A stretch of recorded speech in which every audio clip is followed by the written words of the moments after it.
ladies and gentlemen, and welcome! I am your host, GicaForta, and today we are going to delve into something truly unique and magical.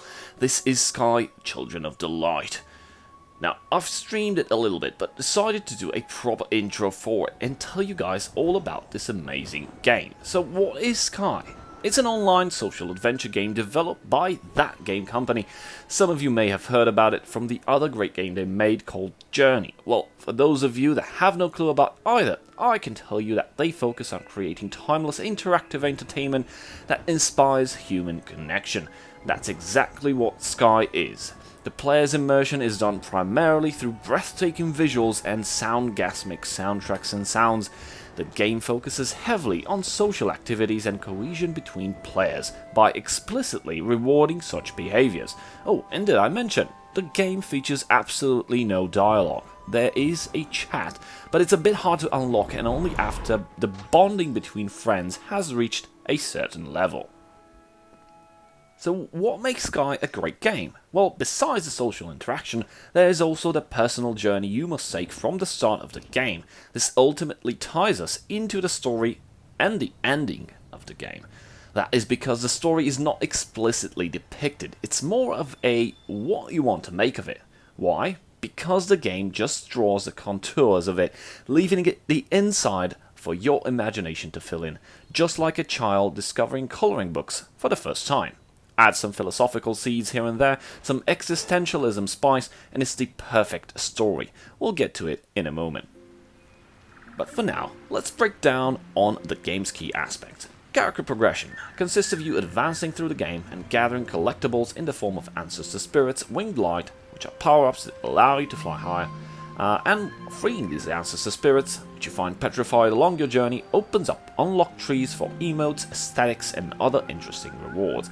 Liberating one requires you to relive its memories, which is basically following the spirit around, trying to understand what they are trying to show you, or the feelings that they had at the time. Some show happiness, joy, and being cheerful, while others display fear, doubt, or sadness based on certain events that took place in their past. Completing one gives you by default a specific emote with which you can use to interact with other people. The currencies are multiple. Candles that you can trade in at the spirits to unlock stuff like hair, pants, capes, or use them to befriend others and unlock various group actions like holding hands, hugs, high five, bro fists, piggyback riding, and so on. There are also some special candles that can only be obtained in a specific way, which are required to upgrade these ancestor spirits, providing you some permanent boosts. More on that when we will get to the story part. Now, as for game progression, there are levels, 6 of them actually, each with their own unique landscapes and picturesque scenery, but you can come back at any time. Actually, it's highly encouraged to do so because of the collectibles. Some can be reached either by teaming up with other people or by getting stronger yourself to reach them on your own after coming back for them. Some do require you to pass a constellation wall, indicating a number and a constellation. This means you need the number of ancestor spirits freed from that specific level or levels. An important element here is that you cannot die in this game, but the power that allows you to fly, which is the winged light upgrades you collect, also represent your HP in a way, because you are a creature of light. Remember that. You are also a light source. You can light up candles or you can give light to other people and recharge them. But ironically, you cannot recharge yourself. You can only recharge from the candles you light up, other people, or other various light sources, or ancestor spirits, bonfires, or other creatures of light, like butterflies or mantas. The game focuses heavily on helping each other, making the world you explore more colorful in a way of speaking. Wrap all of this up in the fact that it's a free game and you have a recipe for success for something truly amazing. There are some microtransactions related to cosmetics, but there is no win condition in this game, so it's available for everyone to experiment and fully feel what the game has to offer. So let's get down to the story, or at least my interpretation of it. We are greeted with the following opening. With the stars united, our light was infinite, but darkness came and the stars fell. Together, the fallen stars made a new home in the clouds. If only they had listened. A long time has passed. Now I call to you. Wake up, child. Bring our lost stars home. While the intro is enigmatic in itself, it reveals two important threads that the story will follow with.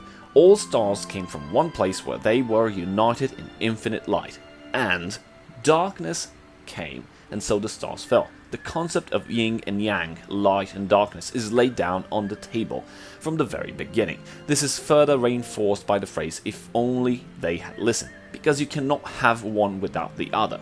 And what they did was they tried to escape their fate and tried to rebuild, but darkness came anyway. They just prolonged their sufferance. That's what the drawings from the intro tell us too. So they faded away into forgetfulness. So the job to bring them back home falls on your shoulders. The first level, Isle of Dawn, paves the way of this journey, teaching you how to fly, how to free ancestral spirits, and gather winged light. Pieces of story and various depictions of events can be found on walls written in pictograms of light, which is kinda neat and immersive nonetheless. It feels like you are uncovering bit by bit what happened over the ages. The landscapes are similar to a shoreline where travelers set foot on new land for the very first time before going deeper into mainland. The end of the level is usually marked by a gravestone for that star that governed that specific area or constellation of spirits. You can interact with the star spirit by meditating at the monument, triggering cutscenes. Here, usually, you show them that there is still light, giving it to them and helping them ascend, and they in turn wake up from their slumber, thank you, and grant you passage further on. The star spirit of the first level is marked by the staff constellation and is represented by the elder spirit, an old long-bearded figure. By using light, he creates life, or light creatures, a very important first step in this civilization that we are trying to understand.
The objective, a shattered citadel sitting atop a mountain of clouds, is revealed at the end of the first level and resembles the intro cinematic, since it shines constantly and the camera tends to pan towards it every time you leave it idle. It's pretty clear that where the journey will finally take you. The second level is filled with lush green landscapes, light, bright colors, and is called the Daylight Prairie. Here there are loads of areas and collectibles, and also puzzles requiring from 2 to 8 people to overcome. Throughout this level you will encounter ancestor spirits with memories of bottling light in urns, and workshops filled with urns and tools similar to farmers, but the crops are light itself. The Daylight Prairie's star spirit is an urn bearer, a big husky figure that with a giant stone urn. He shows you how light can be enriched, bottled and stored.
The third level, called the Hidden Forest, is a transition from light to twilight. While the first two levels were on an ascending path, this one will feel a bit descending as you progress your way deeper into the forest. Here you will encounter an element that can actually hurt you. The rain inside this forest seems to be cold and it will slowly eat up your HP. Be careful not to allow your flame to be extinguished or you will start losing upgrades, winged lights that is. Try to stay with groups or just do as many pit stops as possible along the way at various light sources that you encounter. There's also a tunnel with some interesting pictograms. Be sure to visit that. The area at the edge of the forest, where the star spirit for this level resides, seems to be in a state of aggravated decay. You'll see darkness has flourished here, even trapping some of the light creatures. Opening the path to the temple will stop the rain and give you access to the gravestone to meditate and interact with the star spirit. This one is manifested as the Forger. The constellation is also marked accordingly by an anvil and a hammer.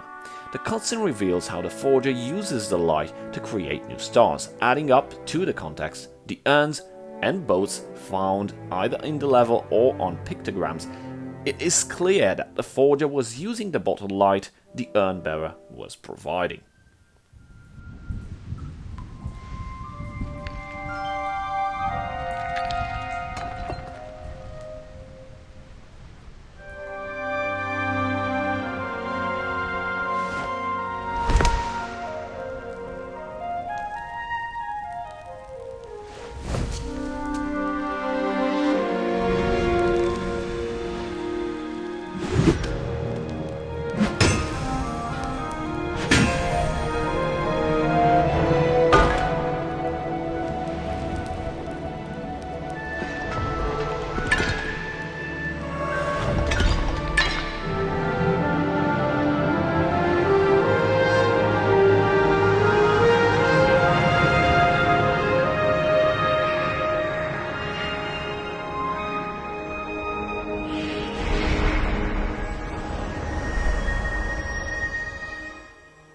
The open path leads up to very bright part of the forest, a clearing with a big wide opening through the clouds above, out of the hidden forest. You are now flying into one of my favorite levels. It's called Valley of Triumph. It's a complete change of scenery from the twilight of the hidden forest. It's blindingly bright, mostly golden and red, with sands, ice, and in general a very pleasant level to be in. In terms of story, it's the last shimmer, the last outpost of light before total darkness and the ugliness you're about to face soon. The Spirit Star this time is actually a duo, the Gladiators, representing competitiveness, and the nature of the level fully reflects this constellation. First half of the Valley of Triumph is filled with fast down slopes, fun to use for snowboarding, gliding, while acquiring light and collectibles, while the second half is defined by 2 big races which support up to 8 players, so it's a very fun experience for you and your friends to fly, glide downhill, racing in an effort to gather as many light nodes and reach the destination first. Gladiator is cheered after reaching the temple area finish line. All participants are granted an additional candle as bonus reward. Meditating at the Spirit Star gravestone will show a comical cutscenes of the 2 brother and sister gladiators childishly fighting over the light you gave them.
As the temple doors open, you reach a decaying part of the valley, where the monuments have collapsed and the only passage is a hole in the clouds, but the direction is downwards.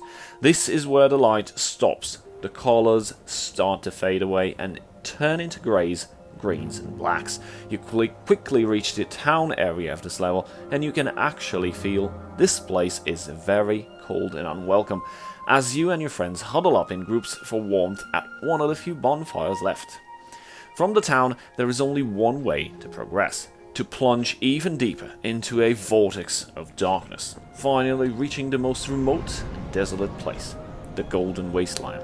It's ironic how these two antithetical terms come together so well, as there's nothing golden about this place. Everything here is mostly out to get you. The areas are infested with darkness, crab-like creatures that rush and bump you, bleeding you of precious light energy. The darkness dragons are your worst enemies. They lunge at you and rip away your winged light.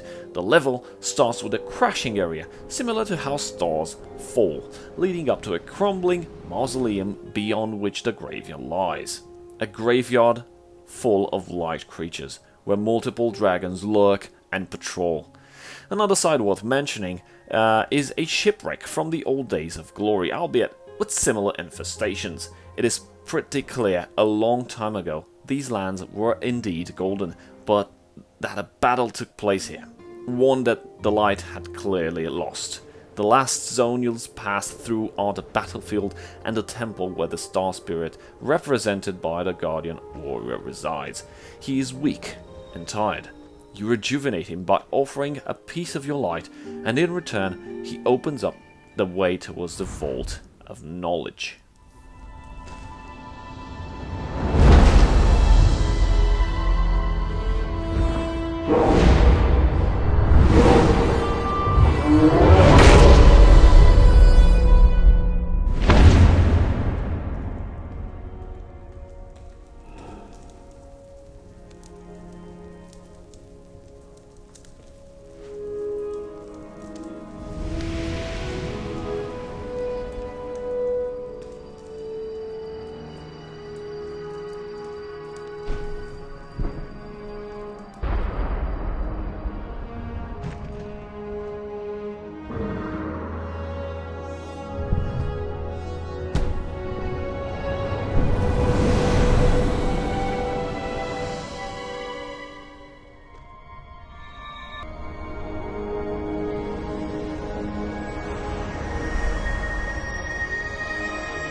This level is filled by mysticism and puzzles that await your discovery.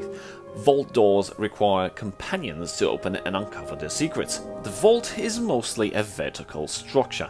To ascend, you'll need to light up all the constellations you have encountered so far. You'll also see light creatures that have passed and moved on into their spiritual form. By reaching the summit, you get to meet the matron of the star spirits. Meditating at her gravestone will reveal a sad and concerned spirit. She is wearing a mask resembling a face with tears. She seems old and wise and asks for your light to breathe life into a newly forged star. Remember the forger. She then offers you the job of sending it up into the sky. With this, all the constellations and their purpose are painted in light, while she and all the other star spirits bow down to you as the last constellation is portrayed.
Crown constellation.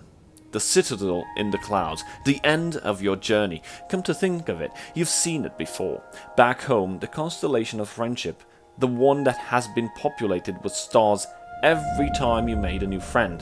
But what would that mean? The only way to find out is you must venture into the Eye of Eden. As soon as you enter the last level of the game, you are warned that you can lose everything. A risk worth taking? Well, the thirst for closure and understanding what is your purpose in all this and how exactly will you bring the stars home has been a question with no answer in your story so far. The storm is raging tirelessly. Try to stay in groups, the message says. The entrance to the Eye of Eden is filled with dragons, crabs, light siphoning crystals, and debris flying all over the place. It'll take all of your courage and perseverance to overcome until finally you reach ground zero. It reads, "Return the light of the fallen." A hellish landscape, fiery rain, and hundreds of statuettes. Upon a closer inspection, they do look like kneeled down children, petrified, covered and overcome by darkness. As you touch them, you lose a part of yourself. They become lit, but still petrified nonetheless. You push forward into the storm. As long as there are light sources to keep you safe in between the storm spikes, you are safe to lend your light to the fallen children.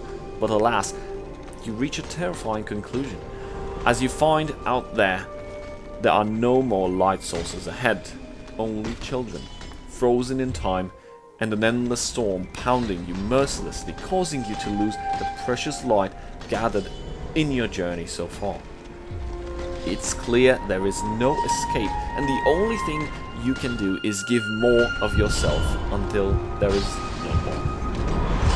As you feel your flame extinguished, you walk onwards with heavy steps, while your vision becomes darker, stone and darkness accumulating on your being.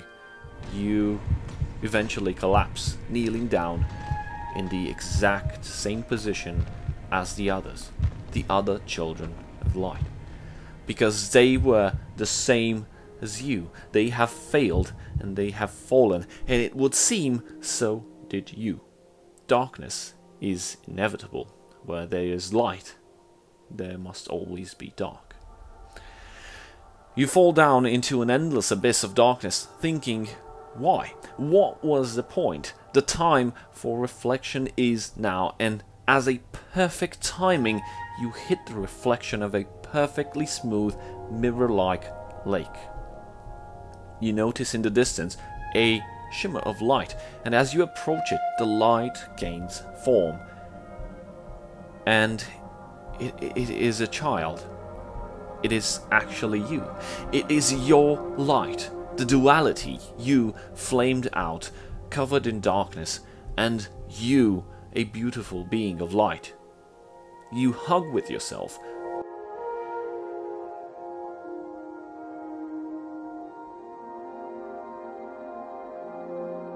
Becoming whole. And you ascend. You and all the children that you have saved ascend and break through. You push upwards through the eye of the storm and reach the broken citadel in the clouds. You pass it by while you venture more and more into the sky to where all the stars are united in one, forming one infinite light. You meet all the spirits and all your friends holding hands, all joining you in unity.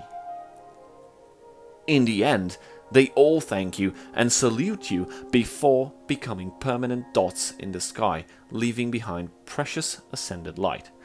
And as you walk through the last portal of the game, the message states that you are about to be reborn, and you wake up back at home. The ascended candles, the special candle currency, can be used to help ascend the ancestor spirits as well, opening up new options and permanently upgrading you with an increased default number of winged light every time you are reborn. To reach a final conclusion, the light and dark duality the rebirth. Nothing gets created out of nothing, and nothing goes into nothingness, are valid principles of our known universe. Matter turns to energy and vice versa. The game is not about your journey anymore. It's about that final constellation, the crown constellation. It's about everybody and every other soul that you have touched or interacted with. It's about something bringing thousands of people together and connecting them in a simple yet most expressive way possible. In the end, the game teaches us about the unity in community and how alone we can fall so easily as prey to the darkness. Only together we can overcome anything, and if someone is down, kneeled and petrified, always lend a helping hand, as that can be the light needed to restart them and help them ascend.